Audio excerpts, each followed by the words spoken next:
والصلاة والسلام على عباده الذين اصطفى أما بعد فأعوذ بالله من الشيطان الرجيم بسم الله الرحمن الرحيم قال الله تعالى في كتابه المجيد والفرقانه الحميد وأقيموا الصلاة وآتوا الزكاة واركعوا مع الراكعين أو كما قال الله تعالى وما أمروا إلا ليعبدوا الله مخلصين له الدين حنفاء ويقيموا الصلاة ويؤتوا الزكاة وذلك دين القيمة. زما عزت مندو محترمو مشرانو اورونو وکم دوستان چې مونږ په وسنۍ رسنۍ باندې ویني، السلام علیکم ورحمت الله وبرکاته. زما عزت مندو د الله سبحانه وتعالی شکر ادا کوو په دې خبره باندې چې رب العالمین موږ او تاسو په دې خپله عبادت خانه کې سره رایوځای کړلو او رب العالمین موږ او تاسو له دې عظیم عبادت توفیق راکړ.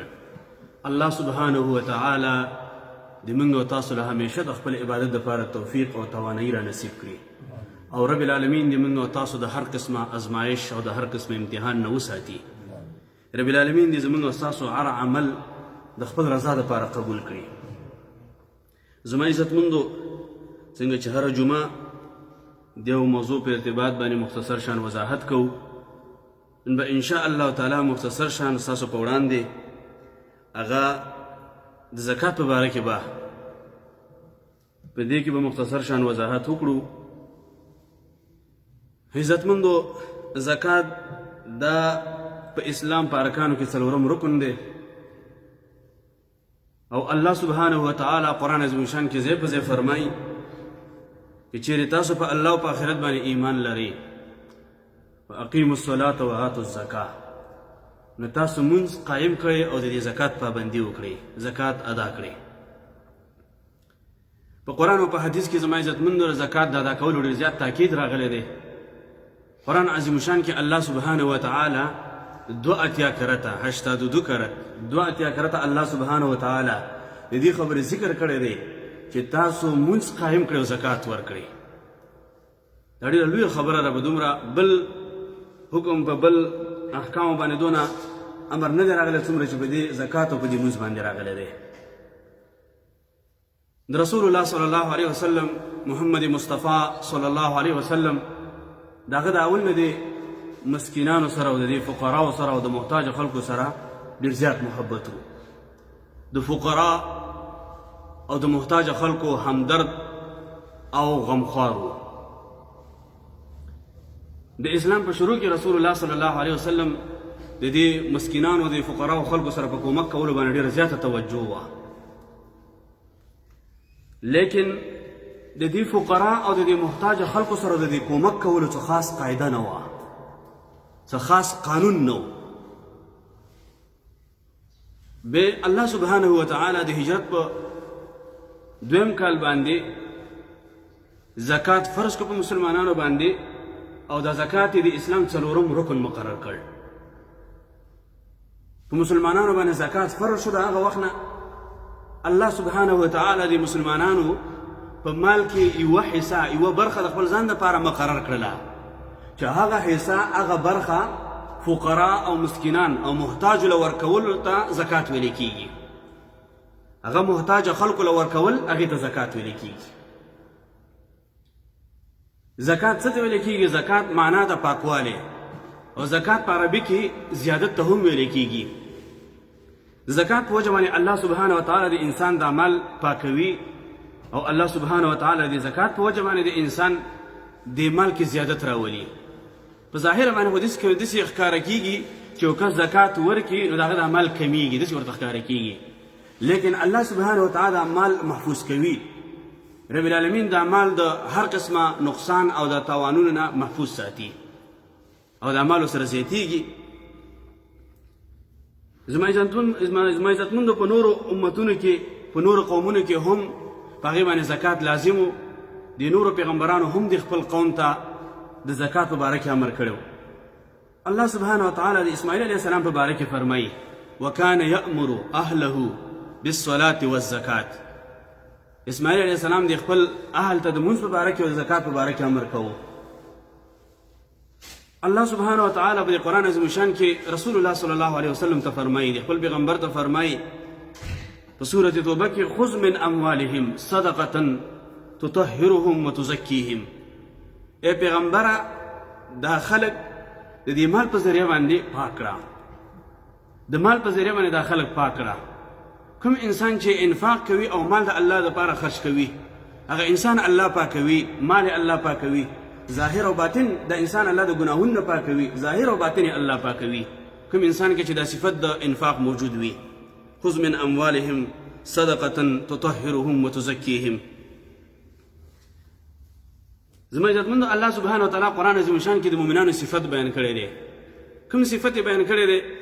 والذین یؤمنون بالغیب. مؤمنان هغه خلک دي چې په غیب باندې ایمان لري. ويقيمون الصلاة. او بل صفت دا دی چې هغې د مونځ پابند دي، مونځ نه پرېږدي، مونځ کوي په هر حال کې. دا د مؤمن صفت دی او د مؤمن شان دی. موږ او تاسو چې مسجد ته راغلي د دې لپاره راغلي چې د خپل ایمان دلته راوستي وو، او دا مونځ د څه لپاره ادا کوو؟ د دې لپاره الله سجده لري الله په دې کور کې چې هغه ورځ نه ایریږو چې یوم الاخر ورته ویل کېږي چې د هغه ورځې د شر او د افت نه الله موږ او تاسو وساتي. نو الله فرمایي او هغه ورځ کومه ورځ یوم الاخره چې غیب د موږ او تاسو نه دی لیدلی. نو رب العالمین فرمایي چې مؤمنان هغه کسان دي یؤمنون بالغیب چې ایمان لري په غیب باندې، ویقیمون الصلاة او د مونځ پابند دي. او بل صفت دي مؤمنانو دا بیان کړی دی ومما رزقناهم ينفقون. هغه مال چې موږ دې ته ورکړی دی، هغه رزق چې موږ دې ته ورکړی دی، په هغې کې څه کوي؟ په هغې کې انفاق هم کوي. الله سبحانه وتعالی چې هر انسان له مال ورکړی دی دا رب العالمین ورکړی دی.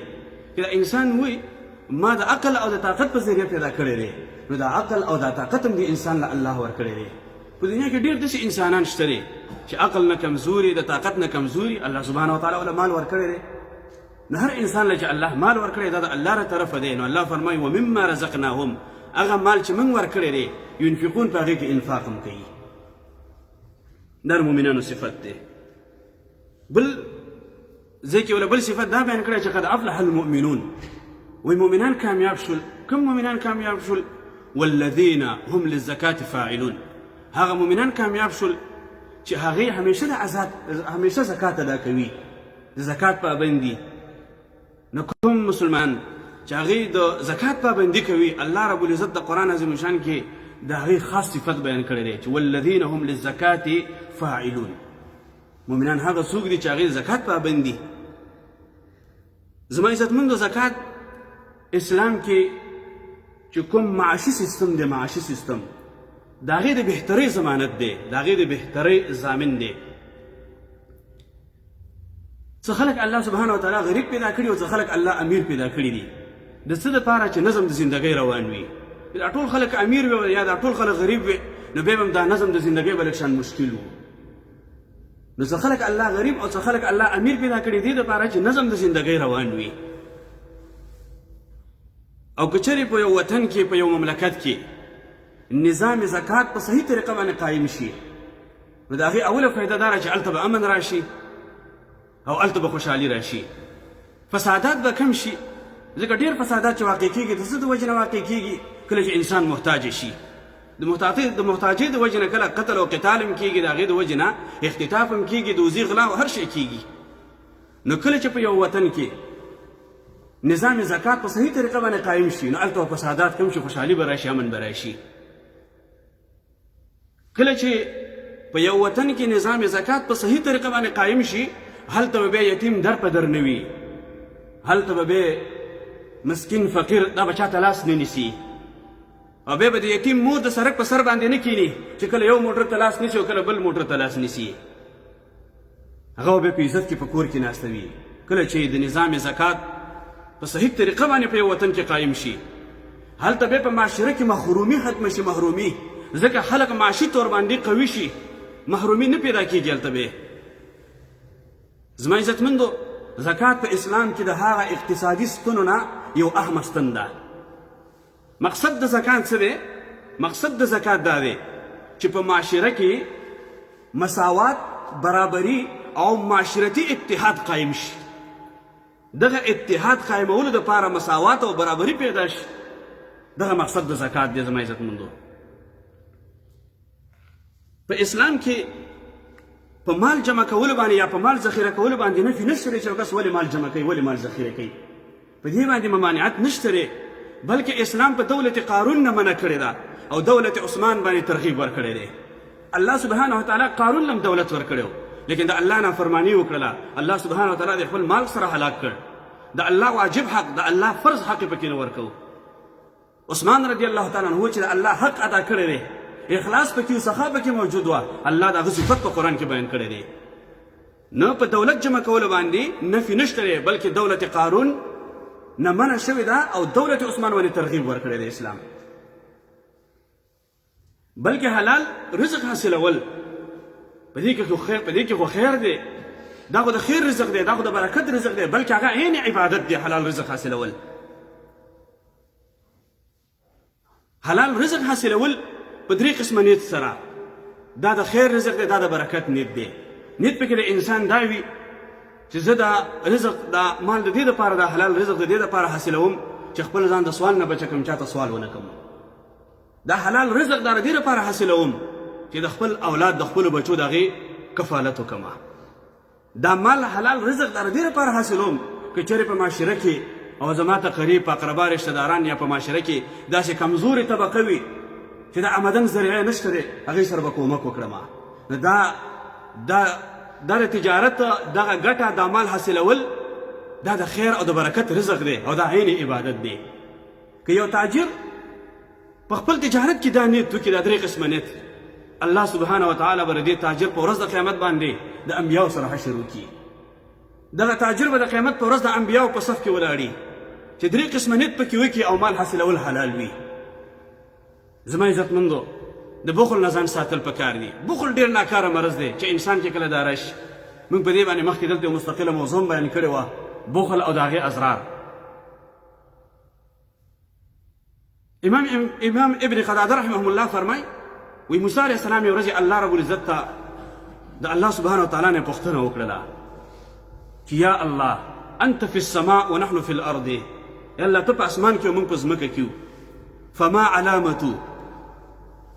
فما علامة غضبك من رضاك یا الله په دې ستا د رضا او ستا د نارضا نشاني به څنګه وي ته په اسمان کې او موږ په ځمکه کې دا نشاني به څنګه چې ته راضا یې که ته ناراضا یې وی الله سبحانه وتعالی ورته وفرمایل اذا استعملت علیکم خیارکم کله چې اهل خلک کله چې نیک خلک کله چې انصافداره خلک په تاسو باندې مختار او هغه په تاسو باندې حکمرانانو نو ته په دې باندې پوه شه چې دا زما د رضا نشاني ده واذا استعملت علیکم شرارکم او کله چې تاسو په دې باندې هغه خلک په تاسو باندې مسلط شي چې هغه بې انصافه خلک دي هغه ظالمان خلک دي او هغه خلک هغه بدترین خلک دي نو ته په دې باندې پوه شه چې زه ناراضه یم او کله چې دولت د بخیلو خلکو لاس له ورشي نو ته په دې باندې پوه شه چې زه ناراضه یم دولت د بخیلو خلکو لاس له ورشي زما عزتمندو قرآن عظیم شان کې الله سبحانه وتعالی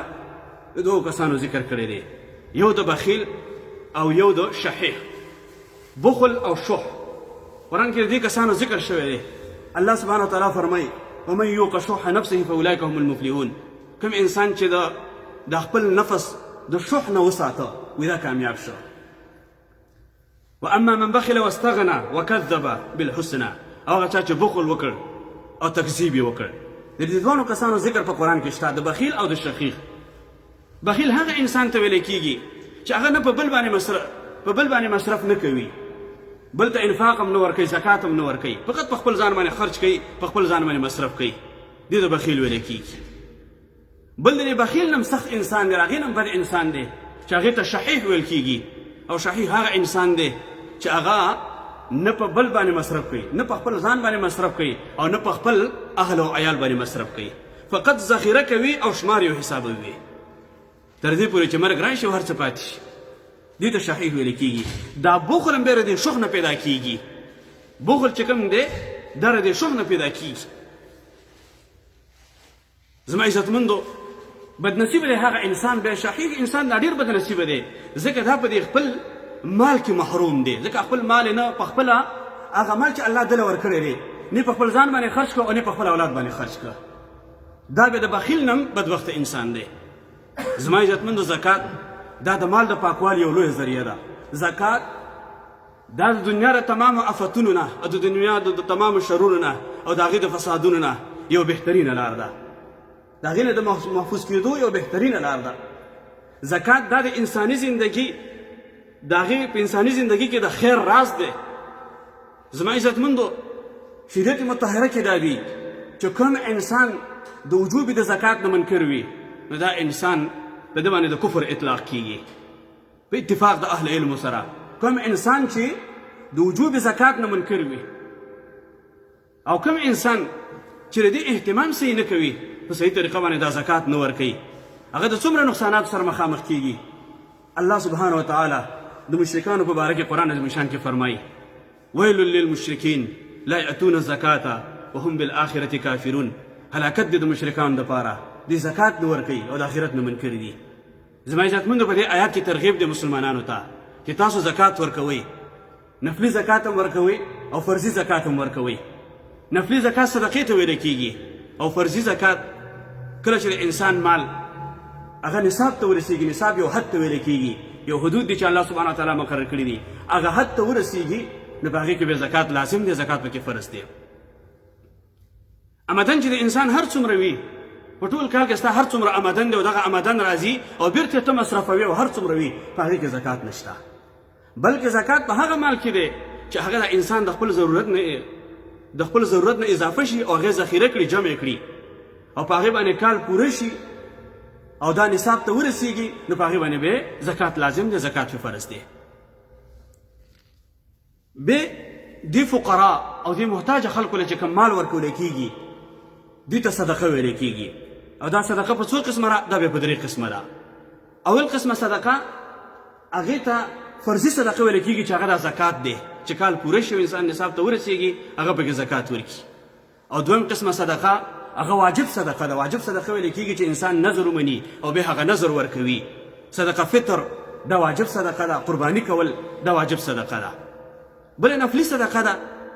نفلي صدقه یا نفلي زکات دا دې ته ویل کېږي چې په عامو مسکینانو باندې محتاجه خلکو باندې صدقات خیرات تقسیمول. بیا زکات قاعده داره زکات هغه چاته ورکولی کېږي چې هغه مستحق کسان دي. د مستحق نه علاوه بل چاته نه ورکولی کېږي. هغه مستحق کسان هغه 8 کسان دي چې الله سبحانه وتعالی قرآن عظیم شان کې یاد کړي دي. او واجب صدقه دا فقط غریب او محتاجه ته ورکولی کېږي کومه چې واجب صدقه ده. او کومه چې نفلي صدقه ده، نفلي صدقه دا به غریب او امیر هر چاته ورکولی شي. نفلي عام صدقه ده دا به هر انسان ته ورکولی شي. بیا زما عزتمندو دا زکات په 5 شیانو کې الله سبحانه وتعالی فرض کړی دی. هغه 5 شیان څه شي دي؟ یو شی پکې هغې کې اول هغه طلا ده. کله چې طلا دا 80 ګرامې ته ورسیږي، دا 2 ګرام کله چې دې ته ورسیږي نو په دې کې بیا زکات لازمیږي. د دې نه چې کم وي زکات پکې نشته. بیا دویم قسم زکات چې فرض کېږي په سپین زر نقره چې ورته ویل کېږي په هغې کې زکات لازمیږي کله چې هغه ورسیږي نصاب ته. نصاب یې څومره دی؟ 612 ګرام. 612 ګرام ته چې کله ورسیږي نو په هغې کې به څه شی کېږي؟ زکات پکې لازمیږي، زکات پکې فرض دی. هغې نه چې د دې نصاب کم وي نو بیا پکې زکات نشته. دریم قسم زکات لازمیږي په څه شي باندې؟ هغه په نغدي پیسو کې چې کیش پیسې وي، نغدي پیسې وي، که هغه په بانک کې وي او که هغه ستا په جیب کې وي او که هغه د چا قرض ورکړی وي نو په هغې کې هم زکات لازمیږي. زکات په تا باندې فرض کېږي. د قرض مسله بیا دلته دا ده چې هغه قرض چې د هغې ته امید لري چې دا واپس کېږي، هغه قرض چې ته امید لري چې واپس کېږي او تا سره ثبوت موجود دی نو په تا باندې اوس د دې صاحب مال باندې د دې زکات لازم دی.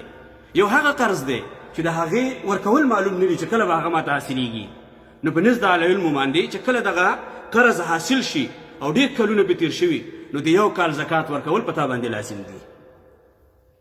څلورم قسم چې زکات لازمیږي هغه په مال تجارت کې زکات لازمیږي. مال تجارت یو څیز دی اخیستی دی، دې لپاره دی اخیستی دی چې زه پکې نفع وکړم، نفع پکې حاصله کړم. اوس دا مال تجارت په دې باندې کال پوره شو نو په دې باندې اوس زکات لازم دی او زکات پکې فرض دی. یو څیز ته اخیستی دی د نفع دپاره، تجارت دپاره، لیکن په دې باندې 8 میاشتې 9 میاشتې تېرې شوې او ته هغه خرڅ کړ نو اوس په دې باندې زکات نشته. مثلا ځمکه دې واخیستله تجارت دپاره، فایدې دپاره دې واخیسته، یو کور دې واخیسته د فایدې دپاره دې واخیسته چې دا به په نفع باندې خرڅوم، یا د یو موټر واخیسته ولې د دې دپاره چې دا به په ګټه باندې په فایده باندې خرڅوم، تجارت په نیت دې واخیسته. په زکات کې ټوله خبره د نیت د زما عزتمندو. نو دا تاره تجارت دپاره واخیسته، نو څه په دې باندې کال تیر شو، کال پې پوره شو، نو اوس په دې باندې زکات څه شی دی؟ زکات لازم دی، زکات فرض دی. که چېرې یو کس کور واخیسته لیکن دا کور یې دې لپاره واخیسته چې دی خپله ورځم خپله استعمالومه، نو اوس په هغې باندې زکات نشته. یو کس کور واخیسته لیکن دا کور یې په رنټ باندې ورکړه، په کرا باندې ورکړه، نو اوس په دې باندې زکات نشته، بلکې دا کور دا رنټ چې کوم راځي کرا راځي او دا کله نصاب ته ورسیږي نو بیا په دې باندې زکات لازم دی. او یا یو کس دی هغه لږه طلا لري د نصاب نه کمه او لږ نقد کیش لري، نقد پیسې لري، اوس دا چې ټول سره یو ځای کړي نو هغه نصاب ته رسیږي، نو په ده باندې زکات لازم دی. نو زما عزتمندو زکات یو اهمه مسله ده او دا ډېره وسیعه او پراخه مسله ده. په دې کې چې انسان ته کوم سوال پیدا کېږي نو په هغې باندې بیا پوښتنه کول پکار دي. زما عزتمندو کله چې د انسان د مال سره محبت زیات پیدا شي نو د مال د محبت د وجې نه انسان کې بیا یو څو بل صفتونه را پیدا کېږي. زیات بې حده زیات محبت چې کله د انسان د مال سره پیدا شي، یو خو پکې بخل را پیدا شي، یو پکې حرص را پیدا شي او یو پکې سنګدلي را پیدا شي. ځکه د مال د محبت په وجه باندې هغه زکات نه ورکوي، هغه واجب حق چې کوم د الله دی هغه نه ورکوي. او کوم انسان کې چې دا صفت موجود وي، اخلاص او د سخاوت صفت پکې موجود وي، الله سبحانه وتعالی هغې کې بهترین صفات را پیدا کوي. چې بهترین صفت هغه څه شی دی چې دا انسان به رحمدله وي، دلسوزه وي او محبت والا انسان وي، چې انسان کې دا صفت موجود وي. د صدقه او د زکات ورکولو په وجه باندې الله سبحانه وتعالی د انسان پر زړه کې نرمي را پیدا کوي. زما عزتمند رسول الله صلی الله علیه وسلم فرمایي ولکل امة فتنه وفتنة امتي المال. وی د هر امت دپاره وی فتنه ده او زما د امت دپاره فتنه څه شی ده؟ هغه مال دی. په دې مال کې فرض حق د الله نه ورکول چې هغه زکات دی، واجب حق نه ورکول، نو دا په دې چې دا مال به فتنه ده. الله سبحانه وتعالی انسان له مال ورکړی دی، دا هم ازمایش او امتحان دی. کوم انسان له چې الله مال نه دی ورکړی دا هم ازمایش او امتحان دی. کوم مال چې الله انسان له ورکړی دی او د الله فرض حق پکې ورنکړي نو دا فتنه ده. دا مال به د قیامت په ورځ باندې زما عزتمندو دا به د عذاب سبب وګرځي، د عذاب سبب. څنګه چې انسان مونځ پرېږدي، مونځ ونه کړي او دا د الله په نزد باندې ګناهګار دی او د الله په نزد باندې مجرم دی، دغه شان چې څوک صاحب نصاب وي او دا زکات ورنه کړي دا د الله په نزد باندې ګناهګار دی او د الله په نزد باندې مجرم دی. او د دغه زکات په باره کې به د قیامت په ورځ باندې پوښتنه کېږي. مانع الزکات یوم القیامه، څوک چې زکات نه ورکوي د قیامت په ورځ به د سخت عذاب مستحق وي. زما عزتمندو د مونځ دا د انسان د بدن حق دی، بدني عبادت ته ویل کېږي، او زکات د انسان د مال حق دی چې مالی عبادت ته ویل کېږي.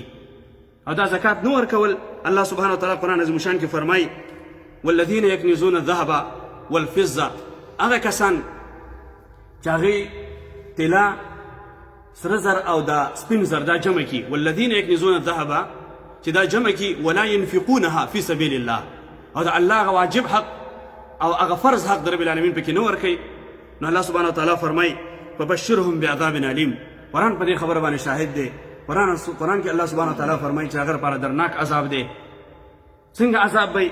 الله سبحانه وتعالی فرمایي یوم یحمى علیها فی نار جهنم، چې دغه سپین زر او دغه طلا دا بر جهنم په دې اور کې ګرمه کړی شي، فتقوى بها جباههم وجنوبهم وظهورهم، او په دغه ګرم کړی شوي طلا او په دغه سپین زر باندې به دې انسان ته په تندي باندې او د ده په طرفونو باندې او د ده په شاګانو باندې هغه ته عذاب ورکولی کېږي، او ورته وبویلی شي هذا ما کنستم لانفسکم، دا هغه مال چې تا په دنیا کې جمع کړی او د الله حق، واجب حق او فرض حق د الله دې پکې نه ورکو، فذوقوا ما کنتم تکنزون.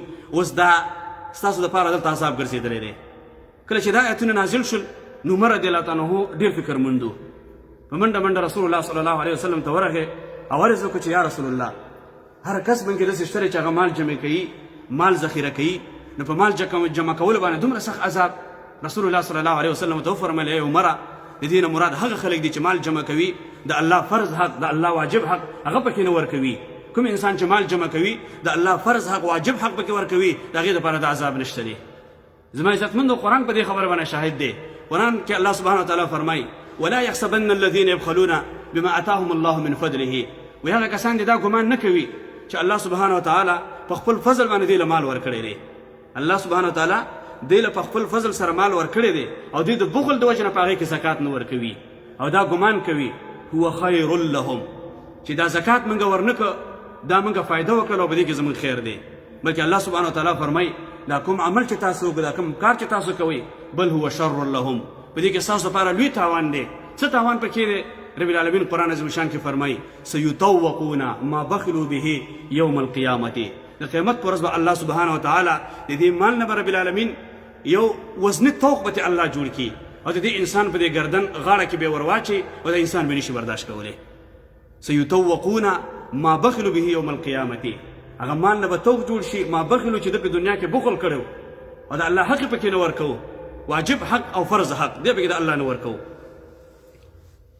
زما عزتمند رسول الله صلی الله علیه وسلم فرمای امام بخاری رحمه الله د حدیث راوړی دی ابو هريره رضی الله عنه دی حدیث راوی دی د الله پیغمبر و فرمایل کوم انسان چې الله مال ورکړي دی او په هغه کې فرض حق او واجب حق پکې نه ورکي و د قیامت پر ورځ به الله سبحانه وتعالی یو مار را پیدا کی او دا مار به دومره زهریلی وي چې د زهرو په وجه باندې به د هغه په سترګو کې نشانې جوړه شوې وي او دا مار به د هغه انسان د ګردن نه تاو شي د هغه د مرۍ نه به تاو شي او دا به ورته وایي چې انا کنستم زه ستا هغه مال یم چې تا ذخیره کړی وم وانا مالکم زه ستا هغه مال یم چې تا ذخیره کړی وم او د الله واجب حق او فرض حق پکې نه ورکو زما عزتمندو د زکات اهتمام کول پکار دی الله سبحانه وتعالی دې په دې څو خبرو مانم د عمل کولو توفیق راکړي او تاسو له هم واخر دعوانا ان الحمد لله رب العالمين